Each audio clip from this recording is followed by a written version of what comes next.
부산 지역 동서축을 연결할 엄궁대교 건설 사업이 첫 삽을 떴습니다. 부산의 새로운 관문을 넘어 도시 균형 발전의 새 길이 열렸습니다.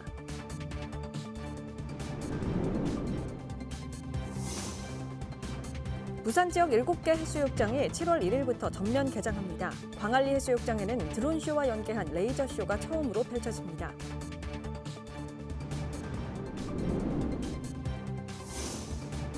사하구청정배 파크골프 대회가 열렸습니다. 폭염 속에서도 파크골프를 즐기는 동호인들을 만나봤습니다.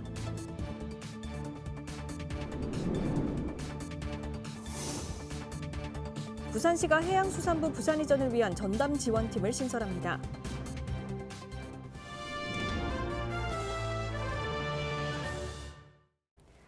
여러분 안녕하십니까? BTV 뉴스입니다.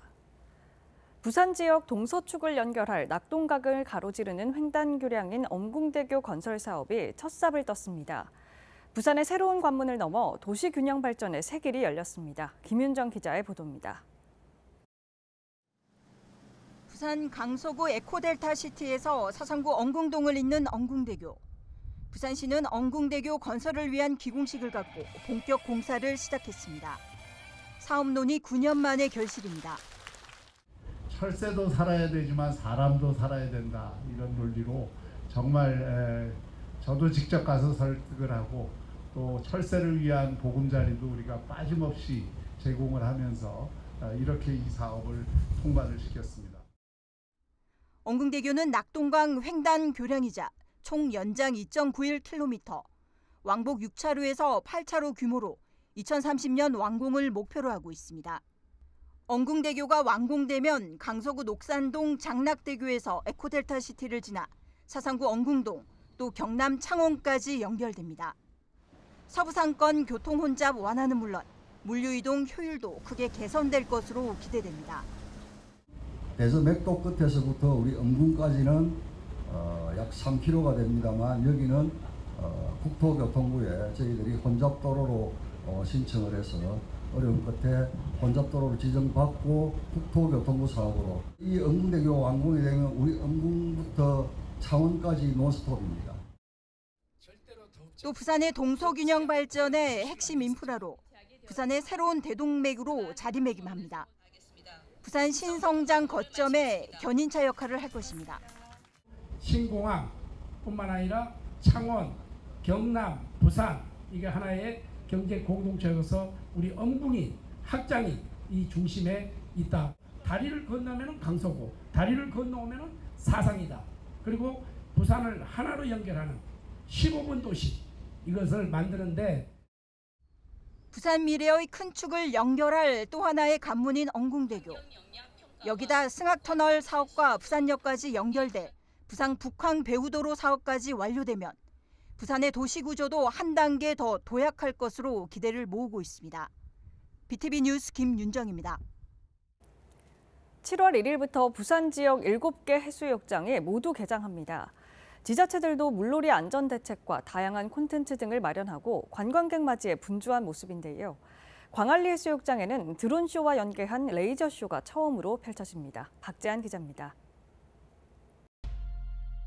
국내에서는 처음으로 드론과 레이저를 결합한 공연이 첫 선을 보입니다. 수영구는 오는 7월 5일 저녁 8시부터 광안리 해수욕장 일원에서 광안리 M드론 레이저쇼를 개최합니다. 8시부터 15분간 1000대의 드론이 광안리 하늘을 수놓고 이어서 빛과 바다의 도시 부산을 주제로 광안대교에서 레이저쇼가 18분간 이어집니다. 지난해 여름철 광안리 해수욕장을 찾은 방문객은 450만여 명으로 엔데믹 이후 꾸준한 증가세를 보이고 있습니다. 수영구는 개인 파라솔 설치 구간을 마련하고 7월과 8월 2달간 차 없는 문화의 거리를 운영합니다.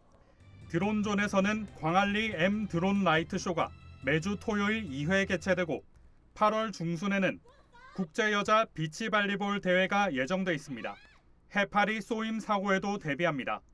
광안리 해수욕장에서는 올해 처음으로 1.1km 구간에 해파리 차단 그물망이 설치됐습니다.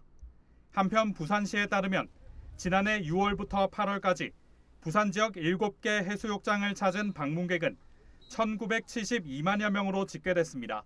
BTV 뉴스 박지한입니다. 파크골프라는 생활 스포츠에 대해 많이 들어보셨죠?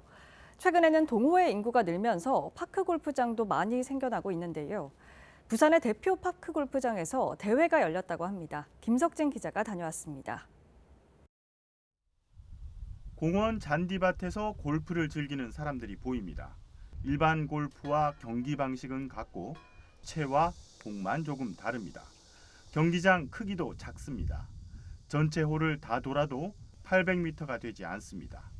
남녀노소 누구나 즐길 수 있는 생활 스포츠인 파크 골프입니다. 3대가 같이 칠 수 있는 생활체육이 파크 골프입니다. 그리고 비용이 작게 드는 장점이 있고요. 그다음 접근성이 좋습니다. 도심 주위에 파크 골프장이 있어가지고 전부 다가 같이 즐길 수 있는 운동입니다. 올해 8회째 맞는 사구청장배 파크 골프 대회가 열렸습니다. 이번 대회엔 사구에 등록된 회원 300여 명이 출전해 실력을 뽐냈습니다. 30도가 넘는 폭염도 파크 골프를 즐기는 동호인들의 기세에는 눌리는 모습입니다. 남녀로 나눈 선수들은 오전과 오후 36홀을 돌며 경기를 치렀습니다. 폭염특보로 인해 오후 한때 경기가 중단되기도 했습니다. 이날 대회장인 삼락파크골프장은 지난해 협회 공인경기장으로 인정받을 만큼 시설이 좋은 데다 누구나 무료로 이용할 수 있습니다. 삼락구장은 부산에서 명품 구장입니다. 이런 구장이 원도심에 있거든요. 원도심에 있어서 각지에서 사람들이 많이 모이니까 구장이 이제 36홀에 인원수가 많이 오다 보니까 대기 시간이 많다. 부산의 파크골프협회에 등록된 동호인은 8,600여 명. 비회원까지 합하면 2만 명 이상으로 추정하고 있습니다. 이들은 명품 구장에 어울리는 화장실이나 주차장 등 편의시설도 더 늘어나길 바라고 있습니다. BTV 뉴스 김석진입니다. 부산시가 해양수산부 부산이전을 위한 전담 지원팀을 신설합니다. 부산시는 7월 1일자로 해양수산부 이전 지원팀을 신설해 이전 용지를 물색하고 임시청사를 확보하는 한편 자녀 교육이나 주택 특별 공급, 세제 혜택 등 각종 정주 여건 지원 방안을 마련합니다. 앞서 해양수산부도 지난 24일부터 부산 이전을 위한 전담 조직을 구성하고 부산 이전을 위한 본격적인 이행안 마련에 나섰습니다.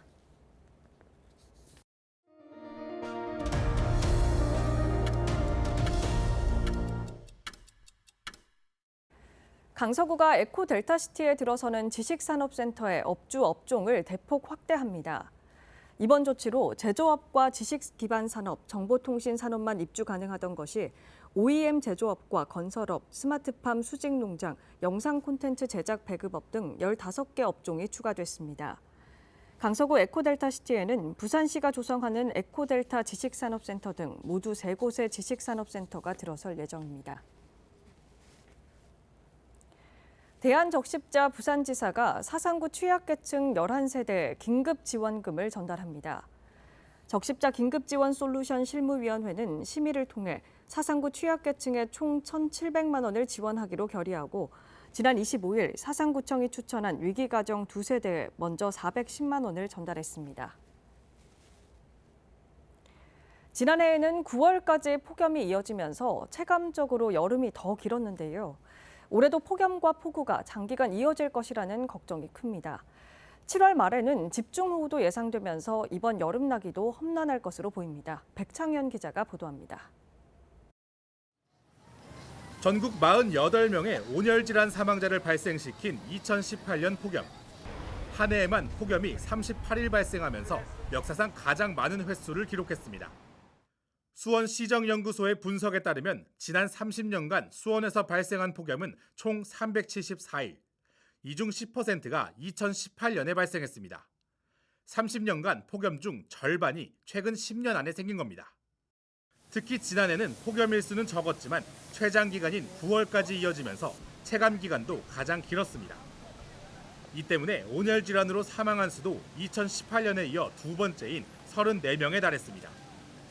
수원시정연구원은 올해 여름도 지난해처럼 9월까지 더위가 지속될 것으로 보인다며 폭염 대책 역시 변화해야 된다고 설명합니다. 우리가 하고 있는 이런 대책들이 그동안에는 보통 뭐 8월까지 하는 그런 대책 이렇게 했기 때문에 폭염이 길어진 거에 대해서 사전에 대비를 하지 않으면 이제 그 시기에 어떤 그 대책이 적절하게 나올 수가 없기 때문에 한 해 한 해 점점 뜨거워지는 날씨, 기후변화로 인한 이상고온이 갈수록 심각해지고 있는데요. 이런 기후변화는 폭염뿐만 아니라 폭우에도 영향을 끼치고 있습니다. 지난 20일 극한호우로 피해를 입은 경기 북부에 비해 경기 남부는 상대적으로 적은 비가 왔지만 안심할 상황은 아닙니다. 수원시정연구원에 따르면 수원시에서 발생한 집중호우는 50년간 161일 발생했고 이 중 절반은 7월 중순에 발생했습니다. 올해도 다음 달인 7월 중순에 집중호우 또는 극한호우가 발생할 확률이 높은 것으로 분석된 겁니다.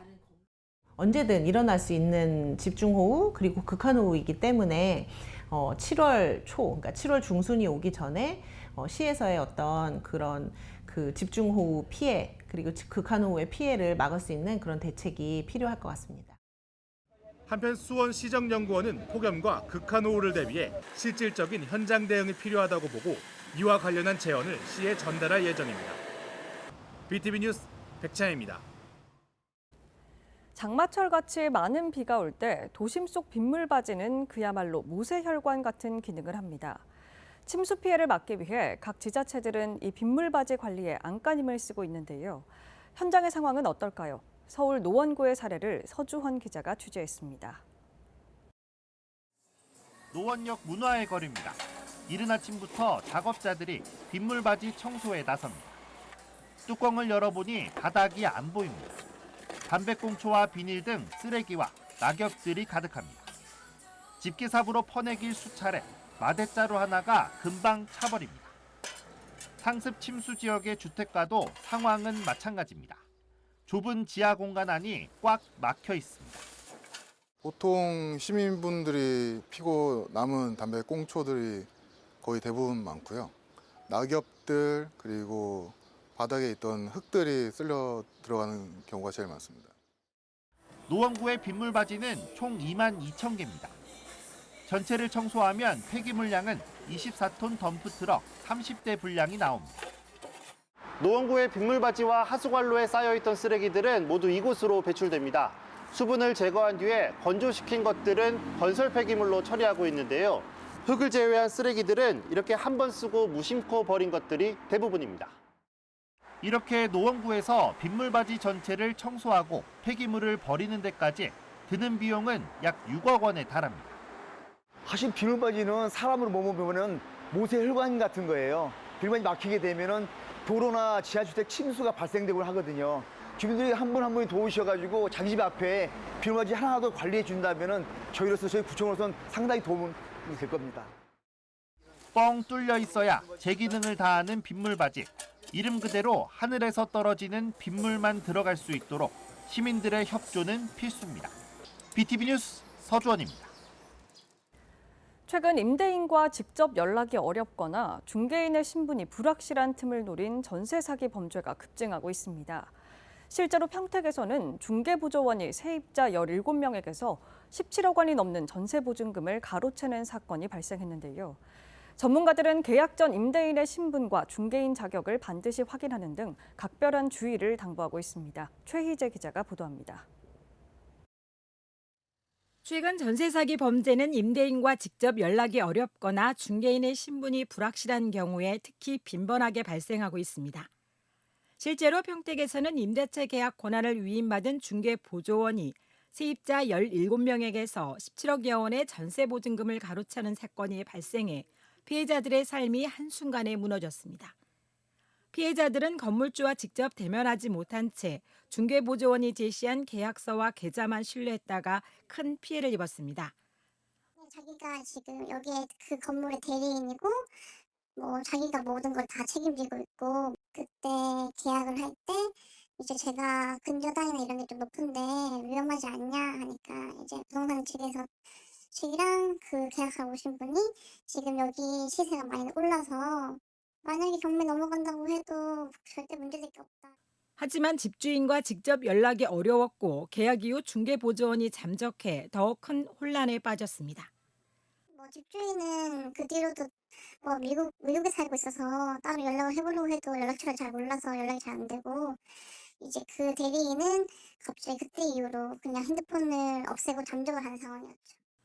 이처럼 최근에는 중개보조원, 무자격자, 명의도용 등 다양한 수법이 등장해 전세 사기가 점점 더 진홍화되고 있습니다. 그럼에도 불구하고 전세 사기 피해자는 특별법에 따라 피해자로 인정받아야 법적 보호를 받을 수 있는데 인정 기준이 엄격해 많은 피해자가 지원 대상에서 배제되고 있습니다. 또한 현행법상 피해자는 경매나 공매를 통해 보증금을 회수할 수 있어 회복까지 오랜 시간이 걸리면서 불안이 커지고 있습니다.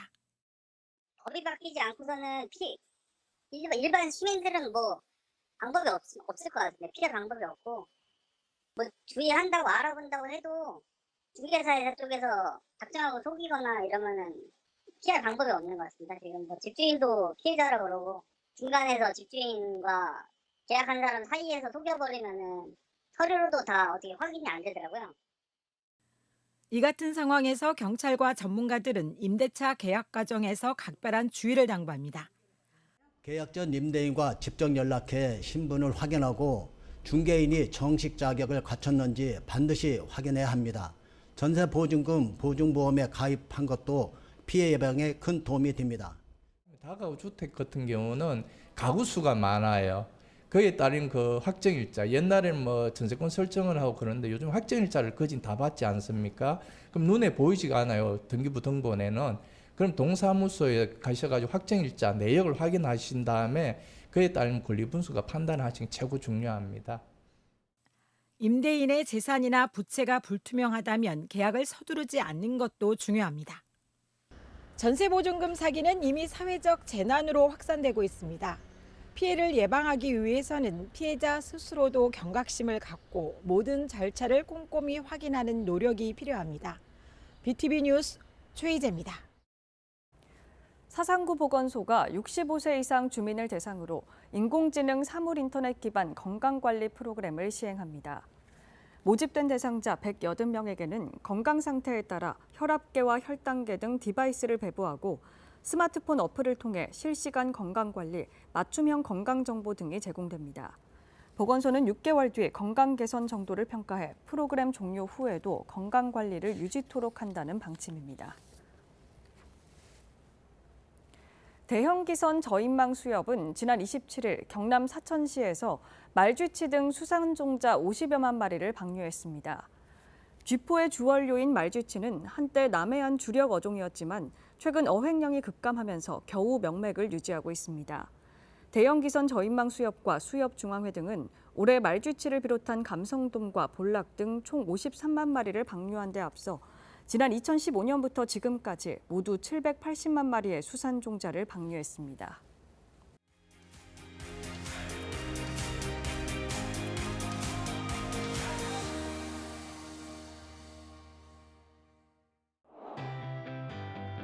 농업이라고 하면 인적 드문 시골을 생각하기 마련. 하지만 이곳 용호동엔 푸른 바다를 지천에 둔 도심 속 스마트팜이 있습니다. 비닐하우스 대신 커다란 컨테이너 문을 열고 들어가 보면 싱싱한 버섯과 각종 채소가 자라는 걸 볼 수 있는 이곳. 바로 전정욱 대표의 컨테이너형 스마트팜입니다.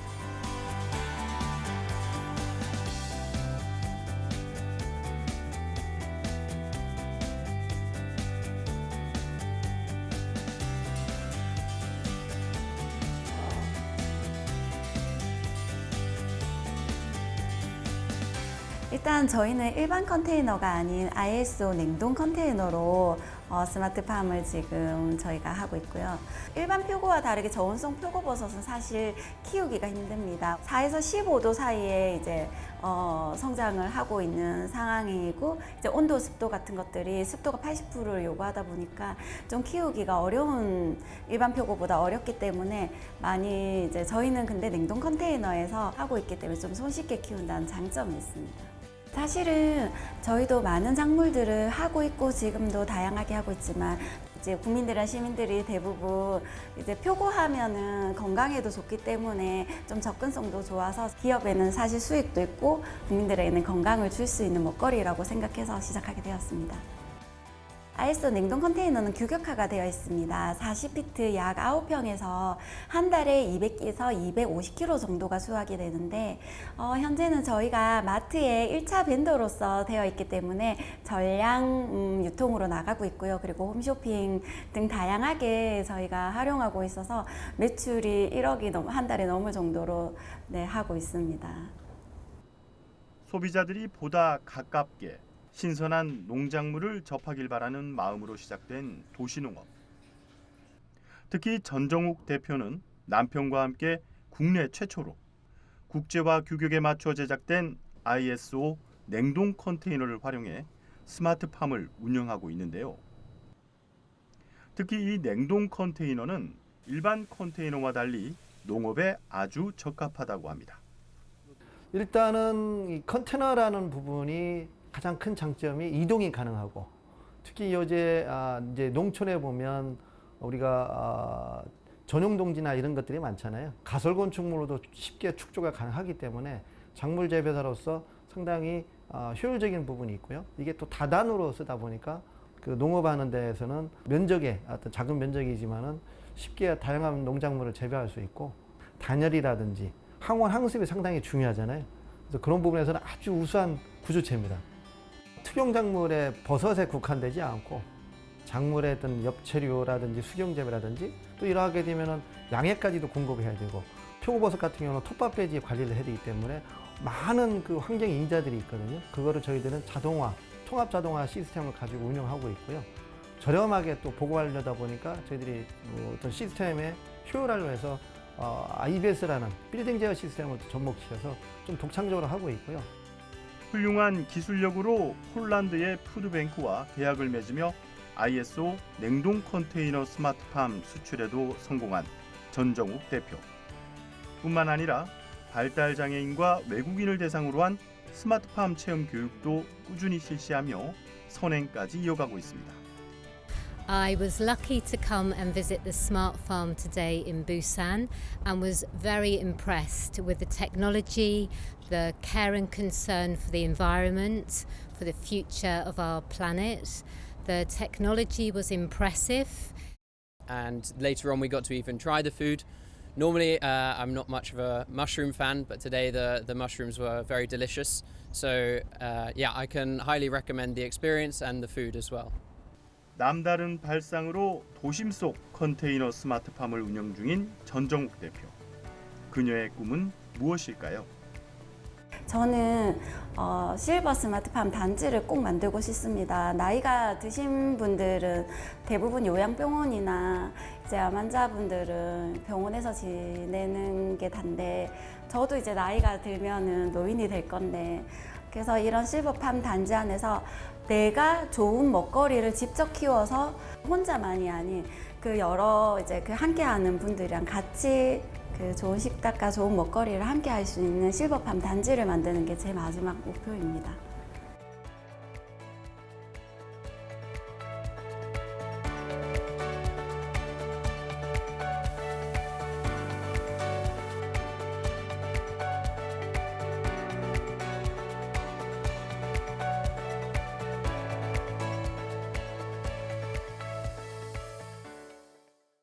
이상으로 BTV 뉴스를 마칩니다. 오늘 전해드린 소식은 유튜브 채널과 뉴스 홈페이지에서 다시 보실 수 있습니다.